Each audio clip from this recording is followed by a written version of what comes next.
네, 한판브리핑 김수민 평론가와 함께하겠습니다. 어서 오십시오. 네, 반갑습니다. 자, 어제 검찰의 수사권 완전 박탈, 이른바 검수완박을 담은 검찰청 형사소송법 개정안에 대해서 이제 법사위 일소위원회 심사가 돌입이 됐는데 어제 이제 사표가 발리는 김호수 검찰총장 오늘 입장을 밝혔는데요. 잠시 그 목소리 듣고 소식 듣습니다. 어제 대통령님께서 70분 동안 시간을 할애해서 검찰의 의견을 경청해 주신 것은 큰 의미가 있다 이렇게 생각합니다. 대통령님 말씀처럼 검찰의 의견을 질서 있게 표명하고 또 국회의 권한을 존중하면서 검찰 구성원을 대표하여 제가 국회에 직접 의견을 제출하도록 하겠습니다. 사법부에서도 이 법안에 대해 근본적으로 형사 절차를 바꾸는 내용이라 정당성, 전문가의 다양한 의견, 국민 기본권 보호와 사회 안전 보장이라는 기본 가치에 미치는 영향, 검찰의 민족 통제 필요성, 수사 전체에 미칠 영향, 해외 유사 법률 비교 등 개반 사정을 국회에서 면밀히 살펴 개정 내용을 결정해야 한다는 의견을 국회에 제출한 것으로 보도가 되었습니다. 검찰 구성원들의 지혜와 힘을 모아서 최선을 다해 국회 의견을 내도록 하겠습니다. 예, 전해주실까요? 네, 오늘 법제사법위원회 법안심사 1소위원회는 어제 밤늦게까지 회의를 진행을 했고 오늘은 오후 2시에 회의를 속개를 했습니다. 김호수 검찰총장은 국회 출석 이전에 출근길에 검수완박에 대안을 밝히기도 했는데요. 검찰 수사의 공정성, 중립성 확보를 위한 특별법을 국회에서 제정하는 방법, 대신 수사 지휘권을 부활하는 방법, 수사권자를 국회 출석시켜서 현안 질의를 하는 방법 등을 제시하기도 했습니다. 예. 그리고 법제사법위원회 회의에 참석을 해서도 현행제도 안착의 중요성과 검수완박 법안의 위헌 소지 등에 대해서 12분간 정도 검수완박에 대한 반대론을 펼쳤고요. 의원들과 열띤 공방이 이어졌습니다. 김용민 의원은 김호수 총장이 발언을 마치자 검찰이 국민들에게 신뢰받지 못하는 것에 대한 한마디 사과나 반성이라도 하실 줄 알았다라고 비판을 했고요. 김 총장은 이에 제가 성찰하고 반성한다는 말씀을 드렸다라고 답을 했습니다. 그러면서 전체 회의, 법사위 전체 회의에서 기회를 주신다면 또 정말 소상하게 말씀을 드리겠다라고 하면서 법사위 출석 의지를 재차 밝혔고요. 그리고 한편으로 오후에 박병석 의장과 여야 간 원내대표 회동이 있어서 어떤 중재가 나올 것이냐 이런 것들이 좀 관심을 모았는데 오늘은 일단 성과 없이 빈손으로 헤어졌습니다. 예, 어제 이제 문재인 대통령과 김호수 총장과의 면담 결과 이후 나온 내용을 둔 해석을 두고도 좀 여러 가지 의견이 분분하죠. 네, 청와대 박경미 대변인 브리핑으로 전해진 문 대통령 입장은 요지는 이렇습니다. 검찰의 수사 능력을 국민들이 신뢰하는 것은 맞지만 수사의 공정성을 의심하는 것도 엄연한 현실이다. 개혁은 검경의 입장을 떠나 국민을 위한 것이 돼야 한다. 국회 입법도 그래야 한다라는 이런 입장이었습니다. 여기에 대해서 해석들이 조금씩 엇갈리고 있는 분위기인데요. 예. 국민의힘에서는 일단 유체이탈이라는 단어가 나왔습니다. 김영동 수석 대변인은 문 대통령이 마지막까지 유체이탈 화법으로 무책임의 길을 택한 것이라고 비판을 했고요. 검찰에서는 좀 분위기가 다릅니다. 대통령의 말씀을 빌어서 국회 논의에 적극 참가하겠다는 태도입니다. 아까 예. 전에도 김호수 총장 육성을 들으셨는데 구체적인 논의의 방점을 찍는 분위기고요. 사퇴 카드를 접고 대국민 호소에 중점을 둔다라고 하는 이런 방향이 읽혀집니다. 그런 한편으로 민주당 지도부는 속도 조절론이라는 한간의 해석에 대해서 경계를 하는 입장인데 문 대통령 발언에 대해서 박홍근 원내대표는 원칙적인 입장을 이야기한 것이다. 그리고 윤호중 공동비상대책위원장은 검찰 개혁을 해달라는 주문이고 시기 조정의 문제는 아니라고 본다라고 밝혔습니다. 예. 자, 오늘 저녁에는 또 전국 평검사회가 열린다고 하는데, 자, 일단 문재인 대통령과 우리 김호수 총장과의 면담 결과 해석 어떻게 보세요? 진 작가님부터. 이게 언뜻 들으면 뭐 서두르지 말라. 그래서 뭐 강행 처리하지 말라는 뜻으로 들리기도 하지만 다른 한편으로는 민주당에선 뭐 윤호중 그 원내대표인가요? 이분이 박홍근 원내대표. 예. 저 윤호중 누구죠? 비대위원장. 비대위원장이 뭐 대통령께서 하라고 하셨다 또 이렇게 해석을 하잖아요. 양쪽으로 다 이제 해석이 갈리는데 지금 조국 사태 때랑 비슷합니다. 생각해 보십시오. 지금 여론은 반대가 많거든요. 과반이 반대고 그리고 법안은 너무나 졸속이고 엉망진창입니다. 그러다가 또 하나는 뭐냐면 이 사태가 일어난 바탕에 누가 있냐면 그때처럼 또 강성들이거든요. 그런데도 지금 집권 여당이 막무가내로 몰아치려고 하는데 이럴 때 대통령의 판단이 굉장히 필요합니다. 예. 그래서 적절히 제동을 걸어 주셔야 되는데 이걸 좀 회피하지 않습니까? 이분이 늘 이러세요. 그래서 결국은 여당을 또 곤란하게 하지도 않고 그렇다고 해서 또 애매한 어법을 사용해 가지고 나에 대한 비난도 피해가겠다 이런 자세밖에 안 보입니다. 김 소장님. 예, 뭐 대통령이 시원하게 말해서 정당 입장을 싹싹 정리해 주는 것도 좋겠지만 그건 이제 옛날에 총재 시절의 대통령들의 역할이라고 생각을 하고요. 국회 입법도 그래야 하고 검경의 입장을 떠나서 국민들 위한 것이 돼야 한다라는 표현이 전 중요하다라고 생각하고 결국 민주당이 이번 수사권 조정이 국민들을 위한 것인지에 대해서 얼마나 설명할 수 있는지 이것을 좀 잘 입증하는 절차를 밟아야 된다. 결국 뭐 여론의 흐름대로 갈 테니까요. 예. 남은 시간 동안 뭐 김호수 총장도 지금 국회 직접 출석해서 의견 제출하고 이야기를 나누고 있고 법안 소위에서 나눈 모든 내용들은 결국 회의록으로 다 공개가 되게 되어 있거든요. 이런 내용들 좀 지켜보도록 하겠습니다. 네, 2부에서 민주당 황운하 의원을 연결해서요. 민주당 입장은 무엇인지 또 어떤 설명을 더 할 수 있을지 들어보겠습니다. 자, 여기서 청문회 얘기입니다. 정호영 보건복지부 장관 후보자 오늘 직접 입장을 냈습니다. 네, 출근길에 미리 준비한 입장문을 읽어 내려갔는데요. 무수히 많은 의혹이 제기돼 왔지만 모두 사실이 아닌 것으로 확인되고 있다. 저는 자녀들의 문제에 있어 단 한 건도 불법이거나 도덕적으로 부당한 행위를 한 적이 없다라고 밝혔습니다. 그리고 경북대 교육부 감사 요청에 대해서는 환영한다, 적극 협조하겠다는 의지를 나타냈고요.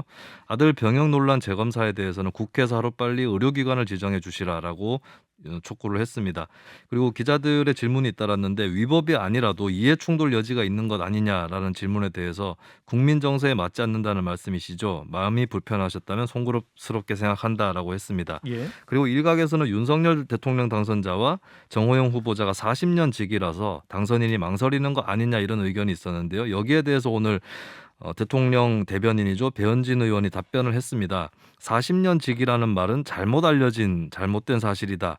둘은 각자 서울과 대구에서 학창 시절을 보냈고 검사와 의사에서 각자 전문 분야에서 바쁘게 활동해왔다라고 답변했습니다. 네, 일단 그러면 정호영 후보자는 정면 돌파하겠다라는 얘기인 것 같은데, 자, 이런 가운데 한덕수 총리 후보자의 경우도 이 처가 소유 땅이 주변 시세보다 높이 팔렸다. 우리 CBS 노컷뉴스 단독 보도가 있었습니다. 네, 그렇습니다. 한덕수 국무총리 후보자의 처가에서 보유해왔던 청계천 일대 토지를 과거에 한 시행사가 사들일 때 주변 시세보다 2배 가까이 높은 가격에 매입한 사실이 있다라고 노컷뉴스가 단독으로 보도를 했는데요. 예. 그리고 당시 땅을 산 시행사 회장은 이명박 대선 후보의 특별 보좌역이었다라고 또 같이 보도가 됐습니다. 예. 여기에 대해서 일단 한 후보자의 해명이 나왔었는데요. 2007년 청문회 때도 나왔던 이야기다. 처가 가족 중에 한 분이 대표를 해서 매각 과정을 일임에 결정을 했고 후보자와 배우자는 일절 관여하지 않았다라고 밝혔습니다. 예. 또 하나 권영세 통일부 장관 후보자에 대해서도 그 노컷뉴스 단독 보도가 있었는데 어떤 내용이죠?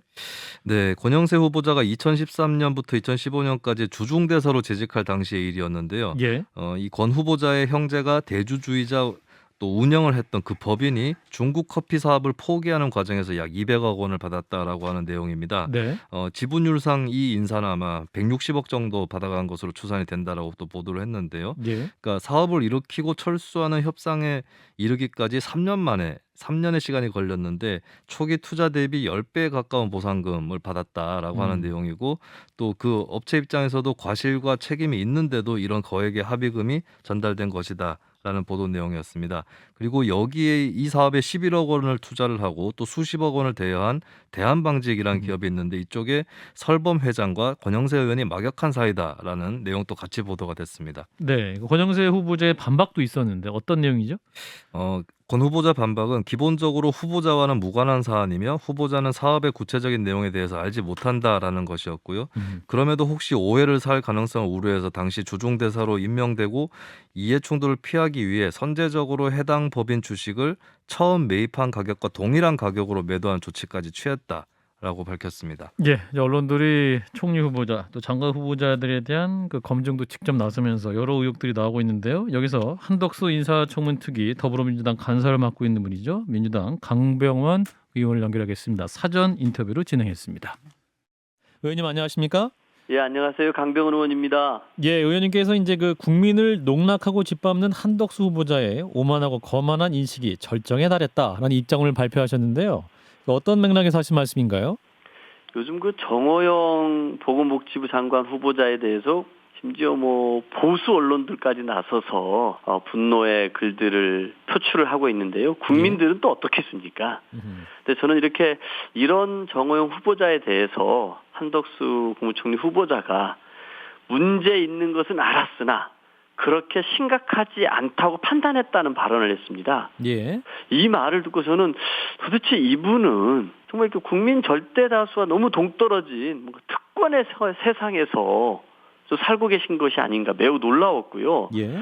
또 이런 그 한 후보자의 인식이 윤 당선인 인식과도 좀 그 궤를 같이 하는 것 같아요. 윤 당선인도 부정의 팩트가 있어야 되는 거 아니냐라고 얘기를 했었는데 저는 이것도 국민 가슴에 다시 대못을 박는 그런 발언이라고 생각하는데요. 예. 한 후보자 같은 경우에는 본인이 인사제청권을 행사를 했고 예. 뭐 책임 총리의 모범 사례로까지 얘기를 했단 말이에요. 예. 과연 이것이 이 당선인이 지명한 후보자들의 이 흠결을 이 국민적 분노를 좀 모른 채 하고 감싸는 것으로 일관되는 것이 일국의 내각을 통할할 자격이 있는 것인지 저는 심각한 의문을 갖게 됐습니다. 예. 그런데 이제 인수위 쪽 주장은 지금까지는 뭐 어디까지는 의혹일 뿐이고 정확한 자료를 갖고 이제 국회에서 청문회장에서 소명하겠다라는 입장 아니겠습니까? 청문회도 할 필요 없다 이렇게 보시는 겁니까? 그렇지는 않습니다. 예. 그 부정의 팩트들이 지금 언론을 통해서 검증을 통해서 나오고 있는 거 아닙니까? 네. 특히 일례로 아들 병역 특혜와 관련해서는 재검 당시에는 4년제 경북대였는데 6년제를 졸업했다고 기재를 했습니다. 예. 이거를 무슨 단순 실수였다라고 해명하고 있는데 예. 과연 이게 단순 실수였을까요? 저는 아니라고 봅니다. 그렇다라면은 조국 전 장관 사례 때처럼 왜 즉각적인 수사와 압수수색을 안 하는 겁니까? 2019년 8월로 한번 돌아가 보면은요, 당시 서울중앙지검에서 뭐라 그랬냐면은요, 국민적 관심이 커 객관적 자료를 통해 사실 규명할 필요성이 크다. 늦어지면 안 된다라고 얘기를 했습니다. 늦어지면은 사실관계 규명이 어려워질 수 있다면서 인사청문회 중에 온갖 수십 군데 압수수색하고 수사를 탈탈탈탈 하지 않았습니까? 예. 저는 그때와 너무나 다른 이 윤로남불 행태가 벌어지고 있는 것 아닌가 싶습니다. 저는 윤 당선인 말대로라면 즉각 검찰이 압수수색을 해야죠. 근데 이제 정호영 후보자 측은 이게 병무청 자료 같은 경우에 아들이 쓴 게 아니다. 병무청의 착오다 이렇게 해명을 하고 있습니다. 그거를 그러면은 그 정 후보자의 말을 그대로 고지고대로 다 믿는 게 맞겠습니까? 아니면은 정말로 압수수색을 해가지고 무슨 문제가 있었는지 들여다보는 게 맞을까요? 예, 이러한 이제 의혹에 대해서 정 후보자가 이렇게 말하고 있습니다. 자녀들 문제에 있어서는 한 건도 불법이 없었다. 도덕적으로 부당한 행위 한 적이 없다. 이렇게 말씀을 하고 있고 경북대를 감사한다면 적극 협조하겠다. 이런 입장인데 본인도 적극 응하겠다는 입장 아닌가요? 그 말이 과연 예. 적극 협조하겠다는 말이 이 위기를, 이 소나기를 피하겠다는 말, 혹은 교육부 감사 같은 경우는 상당히 오랜 시간이 걸립니다. 예. 정말 국민의 눈에는 오만하고 거만한 버티기에 불과하다. 시간 끌기에 불과하다고 생각합니다. 장제원 대통령 당선인 비서실장은 또 이렇게 반박합니다. 정호영 후보자가 그러면 조작을 했냐? 위조를 했냐? 조국 전 장관 사태랑 뭐가 같냐? 자꾸 비교하는 거에 대해서 문제 제기를 하고 있습니다. 저는 참 너무나 부적절하다고 생각합니다. 예. 이 권력의 최고 핵심에 있는 분 아닙니까? 그렇죠.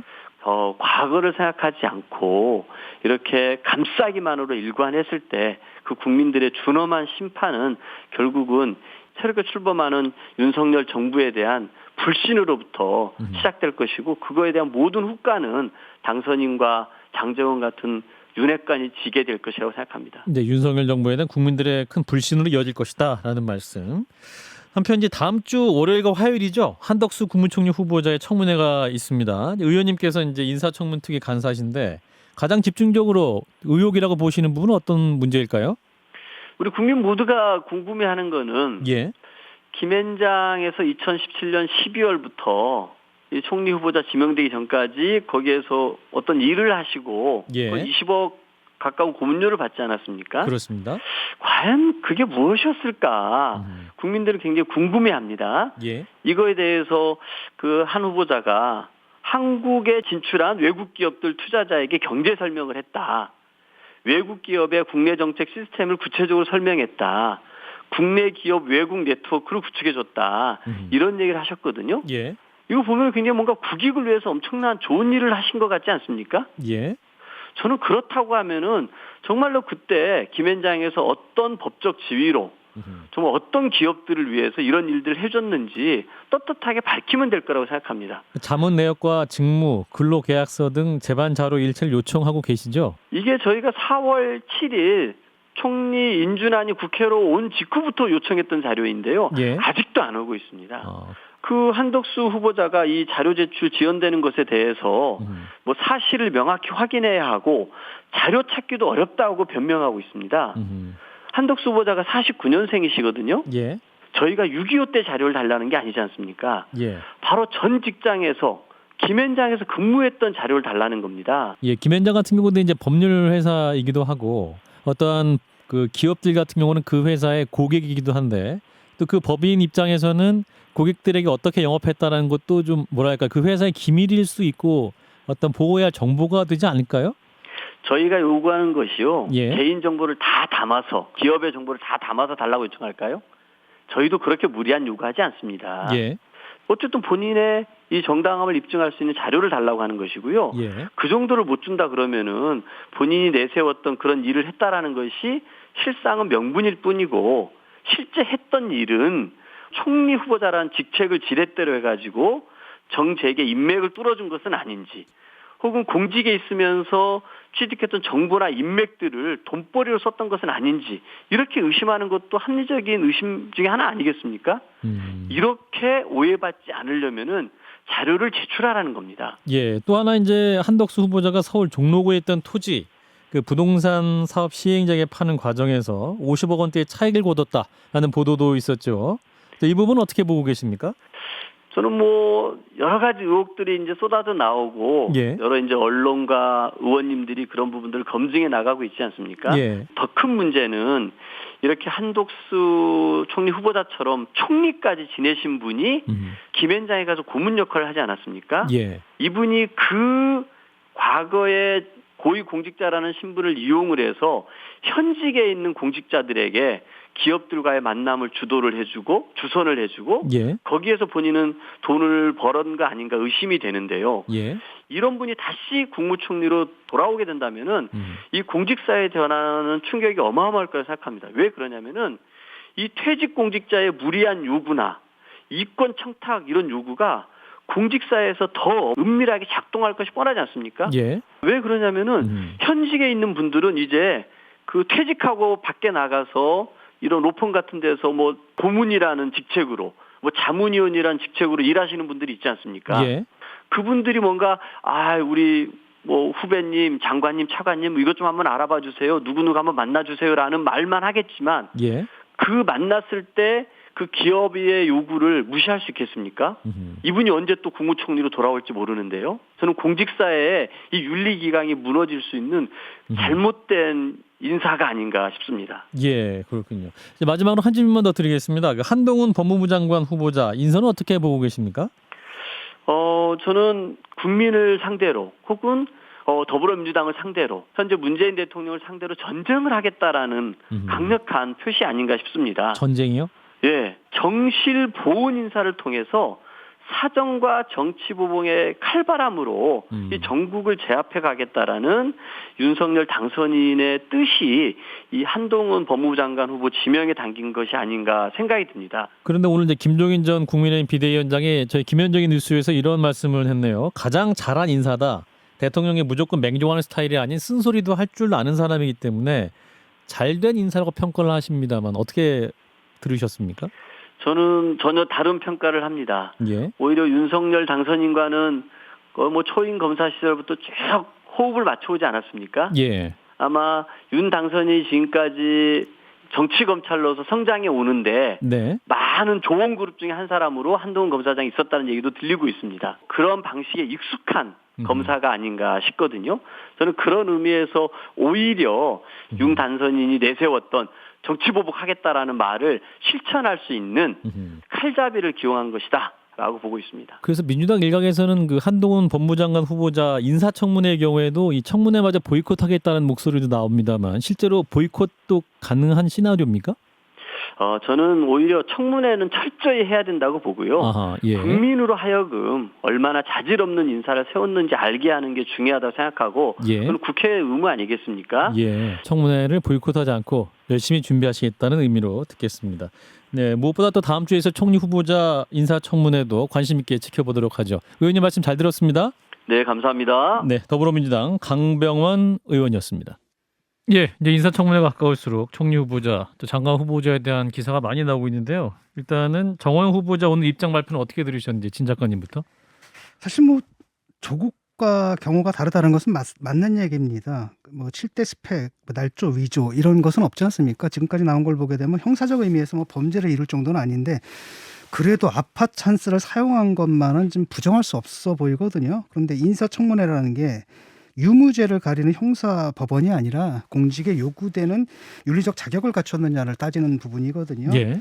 그러니까 사실 뭐 조국 사태 때 민주당에서 어떻게 했습니까? 대통령은 의혹만으로 내치면 나쁜 선례가 된다 이렇게 얘기를 했고 조국도 뭐 불법은 없었다 그러면 임명도 가능하다 뭐 이런 식의 태도를 보였는데 그때 이를 이제 국힘에서 비판을 했다라고 한다면은 이번에서도 같은 기준을 적용을 해서 물러나게 하시는 게 맞다고 봅니다. 네, 김 소장님. 그러니까 이 후보자들 뭐 다른 경우도 마찬가지지만 기본적으로는 말을 안 해줘도 알아서 하는 분위기가 있었다라는 사실은 무시하기가 어려운 게 예. 뭐 이번 경우만 봐도 불법은 없었다고 정호영 후보자 얘기하고 있습니다만 같은 의대 교수 4명 공저자들이죠. 6차례에 걸쳐서 두 아들 딸에 대한 평가를 했는데 그중에서 5번을 최고점을 줬다라는 이미 언론의 보도도 있었고요. 정호영 후보가 블라인드로 했다라는 항명을 했는데 확인해 보니 이름도 공개가 됐고 얼굴도 공개가 됐고 심지어 수험 번호까지 다 공개된 상태에서 치러진 면접이었다는 점도 다 드러나지 않았습니까?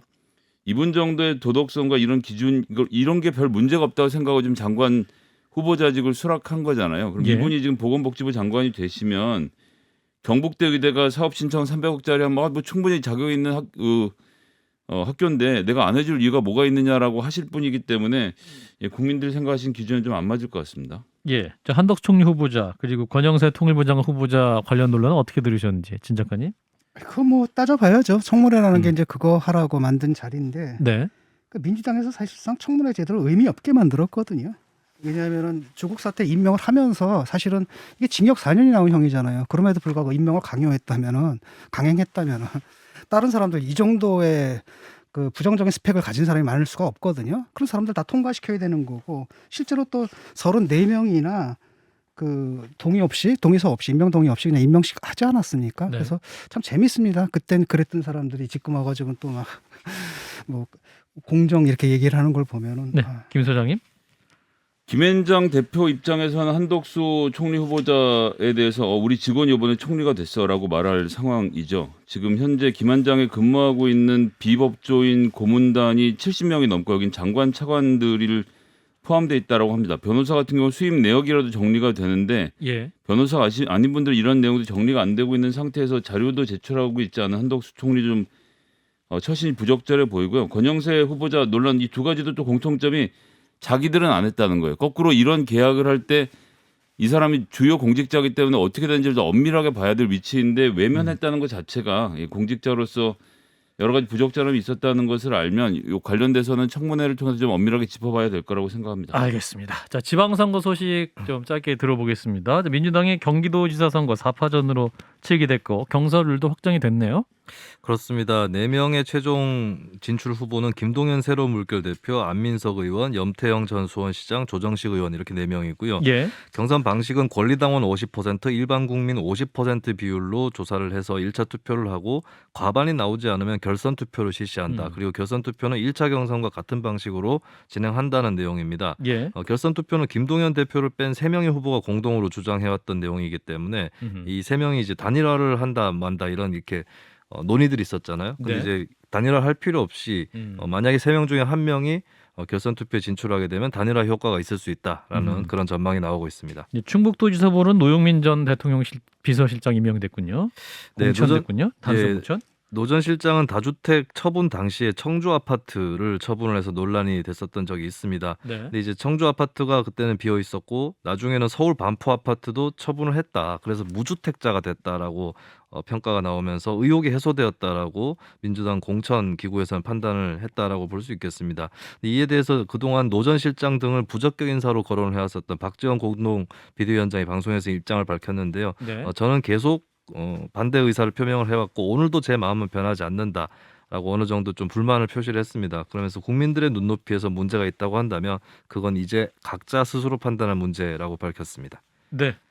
소식을 꽉 채워 들어서요. 두 분 논평은 못 들을 것 같습니다. 자, 김수민 평론가였습니다. 고맙습니다. 예, 감사합니다.